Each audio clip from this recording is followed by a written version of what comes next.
السلام عليكم، نتمنى تكونوا بخير وعلى خير وانتم كتشوفوا الفيديو ديال هذا النهار. ان شاء الله غادي نشارك معكم في قصه ديال عاشوراء بطريقه بسيطه جدا ومقادير متوفره في المنزل كما عودتكم دائما. وكنقول لك اختي علاش تشريهم غاليين وانتي تقدري توجديهم في البيت بابسط المكونات.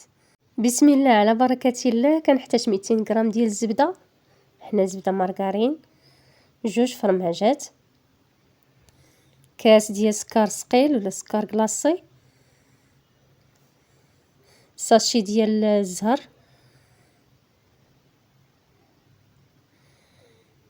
كناخذ هاد المكونات وكنحاول انني ندمجهم مزيان مع بعضياتهم.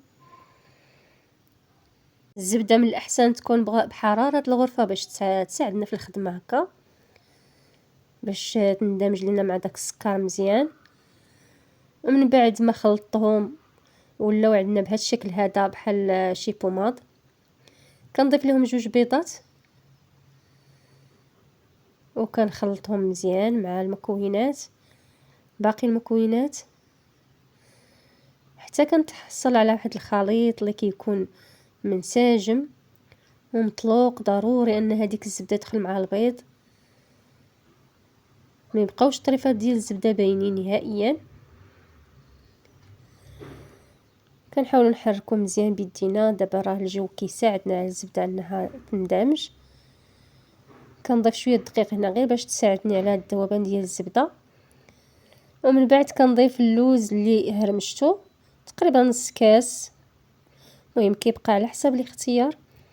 والا كان عندك الزبيب حتى هو قطعيه طريفات صغارين وضيفيهم حتى هو كيجي زوين. وكنبدا باضافه ديال الدقيق، كنضيف الكاس الاول وهذا الكاس الثاني. المهم راه الدقيق تيبقى دائما على حسب الخليط، ممكن ياخذ لك الكميه اللي خدا لي انا، ممكن ياخذ اكثر ولا اقل.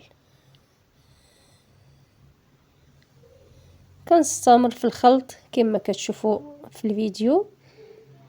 وهذا الكاس الثالث، دائما الدقيق كنضيفوه تدريجيا، ما نزربوش على الدقيق باش ما نضيعوش في المكونات. كما كتشوفوا معايا المكونات راهم بساطين بزاف متوفرين عندنا، يعني ما تطلبوش منا بزاف ديال المقادير وكيجيو زوينين ولذاذين. وإلا جينا نشريوهم كنشريوهم بثمن طالع شويه، تيكونوا غاليين شويه في المخبزات. المهم هنا كما كتشوفوا راني كنستمر بالاضافه ديال الدقيق غير شويه بشويه حتى كنتحصل على واحد العجينه اللي كتكون متماسكه. في الاخير احتاجيت 4 ديال الكيسان وبقى لي غير شويه من الكاس الرابع. اضافه ديال الدقيق راه كما قلت لكم كيبقى على حسب الخليط. بعض المرات كنديرهم وكنحتاج اكثر من هكا ديال الدقيق، وبعض المرات كنحتاج قل. ودائما العجينه ديال الحلوى راه ما تنعجنوهاش غير، كنحاولوا ندخلوهم غير بالاصابع ديالنا. وهذا هو القوام ديال العجينه، كتجي رطبه ولكن في نفس الوقت كتكون شاده فرصه ما كتلصقش نهائيا. وهذه هي الكميه اللي بقات ليا من الكاس الرابع، تقريبا واحد المعلقه كبيره. كناخذ هذه العجينه كنديرها في واحد البلاستيكه وكنحتفظ بها تقريبا ساعه غير في الثلاجه باش زوينه. باش زوينين هاد الفقيقسات كديري لهم تجهيز يعني مسبق، وكديريهم في كتصاوبيها وديرها في الثلاجه حتى كتكوني مساليه وتجلسي تصاوبي فيهم على خاطرك. كناخذ الكويره الاولى كنحرب لها، كتكون شويه رقيقه باش يجيونا صغيورين ما يجيوش كبار بزاف. كنحرب لها كامله وكندير في واحد البلاطو اللي فرشه ليه بلاستيكه.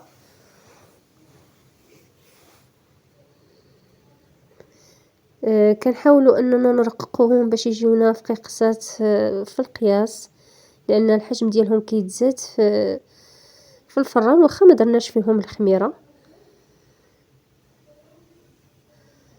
هكا تندير وحده وكندير البلاستيكه من تحتهم باش ما يلصقوش، وكنغطي عليهم مزيان. هذه هي الكميه اللي تحصلت عليها، درتهم كاملين هكا نفس القياس.